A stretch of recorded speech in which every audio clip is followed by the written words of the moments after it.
this is Dave Prior. Welcome to Leading Agile SoundNotes. We're getting ready for Agile 2018, which is just a few weeks away, and we want to talk about some of the stuff that's going to be going on at the conference, and also hopefully offer some valuable tips for those of you who are going to be attending for the first time. So we're going to start out with that, but I would like to thank Rachel Howard and Tim Zack for joining me. Thank you guys for being here. Thanks for having us. So, Rachel, we'll start with you, because you've been, nothing against you, but you've been to the conference a few more times. Yes.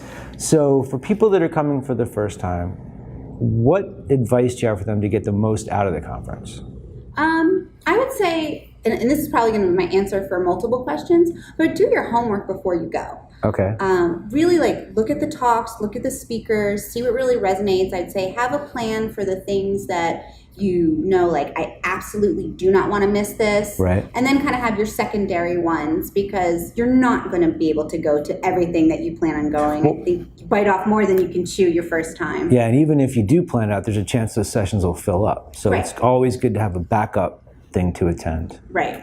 And if it's really important for you to go to the session, I would absolutely make sure you're there about 20 minutes early, because they do fill up. And then, there's only a certain capacity in each room. So now, what about the folks who fill up their entire day? You think that's a good idea?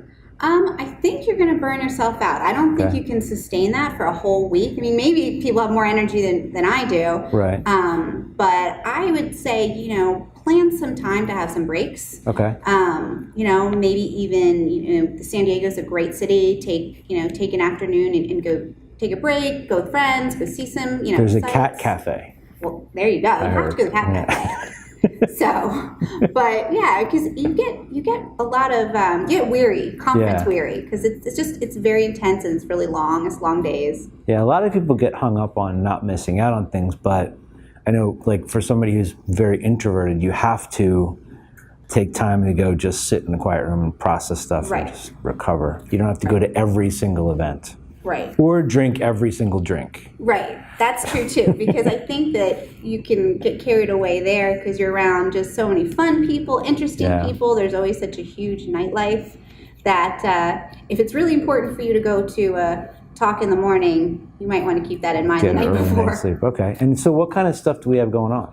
Yeah, so we've got a bunch of stuff going on. So I got my little notes here, so I get all the dates and times accurate. But we'll be podcasting from the booth all week, obviously. So you'll be there with the who's who of everybody. Do you have anybody signed up yet? Not yet, but if you're not going to the conference, you can keep checking back to the website, because we'll be posting live videos all week long. Yeah, so last year we had just a ton of the who's who of everyone. So and most of those will probably go live on Facebook or YouTube as well. So check us out there in booth 411 if anybody's got the map. But for the two of you at home that are looking at the map going, where's the Leading Agile booth? So, and then we've also got a couple folks talking. So on Tuesday at 3:45, Mike will be doing his Agile Transformations Explained talk. Okay. On Wednesday at 10:45 in the morning, so that might be one you ought to plan the night before to go to. We'll do, John Tanner will have his Agile Metrics, a GQM approach. So that one's going to be kind of cool. And you can bring him a wedding gift. You can. That's true. He will have just been married. Yeah. What, 2 days before that? Yeah. Yep. So, and then Paul Ardrey, our CFO, he will on Thursday at 9 a.m. So that one's definitely one you're going to have to think about the night before. So you can make it to the 9 a.m. accounting talk. Yeah, 9 a.m. accounting talk. So really selling it. Yeah, I know. Well, so so we just posted interviews with John and with Paul, and Paul's talk I think is really going to be valuable, because this is a question that comes up in almost all the classes, how do I convince management to want to do this stuff? And he's going to specifically hit on a lot of that. Yeah, and I think with Paul's talk too, it's going to cover some stuff that I think are kind of left out of when people start to plan around a transformation. They're thinking about, what are the teams going to do, and what is management going to do, and what are my, executive leadership team, what are they going to do? And sometimes they forget about, the CFO, but they have, the absolute ability to just pump the brakes on the whole thing. Shut it down and keep it going. Yeah, so it's important to kind of pay attention to them. So his talk is all about, how to address your CFO's concerns, specifically around, capitalization and amortization and all that kind of fun stuff, so that you can talk to your CFO in an intelligent way, kind of keep their fears, and answer their questions. Okay, so, and we're going to have people in the booth as well. Yeah, so we'll have people in the booth all week, so you can come and hang out and chat it up and watch you podcast and all sorts of things. All right, and you dropped your paper, so it's cool. We're moving on past that topic. So one thing that a lot of people come to the conference for is to try to look for work. And we talked about this last year, but I wanted to kind of go over it again for anybody who's coming for the first time. There are some specific things you can do to help yourself get a job or market yourself. So what kind of stuff should they do? Well, this goes back to my comment about homework. Yeah. Because you really want to do your homework before you get there. If one of your purposes is to get a job. Okay. There's a couple things you need to think about. So one, what type of company do you think you'd fit best in? Do you want to work for a small company, a large corporation, a consultancy? I mean, what do you think is going to resonate? Okay. Do your homework. Look up at the sponsors. You can go through the site. You can see who's going to sponsor. And just find out about them. Okay. I'd also say look at the speakers. You can probably get, if you see that a speaker from, like one company has multiple speakers, that probably are going to have quite a few people in attendance. And if that company interests you, it's probably pretty easy to track them down or go to that person's talk and just say, hey, I'm interested in your company. What can you tell me, or who could you introduce me to? Well, that's good, yeah. People are pretty just friendly. To start to network a little bit. Right, exactly. And I think that's good. Also, I would say, don't be afraid to go to the different social events. I mean, there's a lot of opportunity to meet people, but, networking, I think, is just the best way to get yourself out there. Get to know the people, have, meaningful conversations, let them get to know who you are versus just, putting in a piece of paper. Yeah. The vendors usually have parties that you can go to. If a particular vendor seems to really appeal to you, try to get to go to their party, talk up their people, but just put yourself out there. And what about, you had some interesting advice when we talked about this before about resumes and stuff like that. So like, should I just come up to you and be like, hi, can I have a job? Here's my resume. Right. Or the people that will go and just do like the resume dump, like they go by every booth, and is that going to help anybody?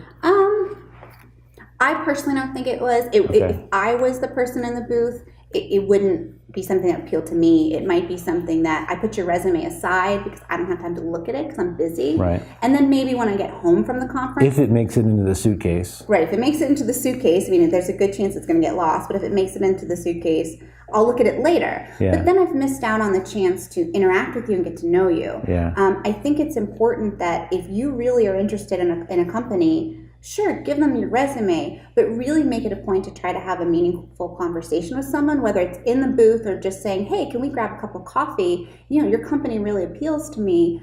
People are going to like that. They're proud of where they work. Yeah. They want to represent it well. They want people to love it. So I don't think that you're going to have a lot of issues with people wanting to take that time to have a conversation with you. Okay. And I want to mention another thing that came up in class recently. A person that was looking for work was talking about the whole process as if they were interviewing the company, not the other way around. And I think that's another great thing you can do here is, like, let's say it was Leading Agile. You want to get to know the people, as many people as you can, and figure out, is that a good fit for me? Because it's not just I want a job, but I want a job that I'm going to feel good about. Yeah, the culture fits your needs. The why, their purpose, is in line with your why, what you're passionate about. But that's why I kind of say, really, do your homework. Yeah.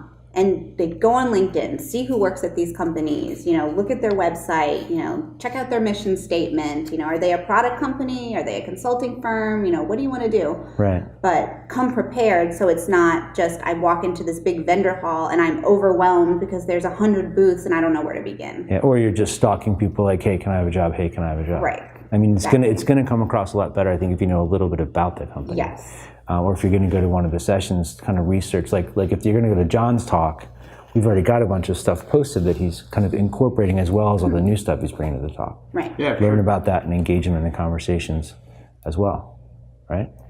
And hydrate, that's very important. Yes. Drink lots of water. Hydrate and wear comfortable shoes. Yeah, and it's going to be warm too, probably. It's going to be, I'm sure it is. Dress for comfort. Well, also, bring like a sweater or sweatshirt because you never know how high the air conditioning is going to be and you're going to be inside all day. Very good point. So layers. Yeah, so this stuff might sound kind of silly, but I mean, we've been in this conference bunches of times, and it is a long, grueling week, and you really have to pace yourself, pace your energy level. You don't want to have to be going back to the room all the time. Because usually your room's probably going to be a long walk. So, have a bag where you have the layers, you have your bottle of water. Or you can stash bottles of water all throughout the hotel. If you're a woman, don't wear heels. I know you want to look pretty, but you will not. But if you're a be man, I can wear heels? You can wear heels. That's okay. But, yeah. Cool. All right, well, thank you guys for doing this. And if you're watching this, hopefully we'll see you in a couple weeks in San Diego.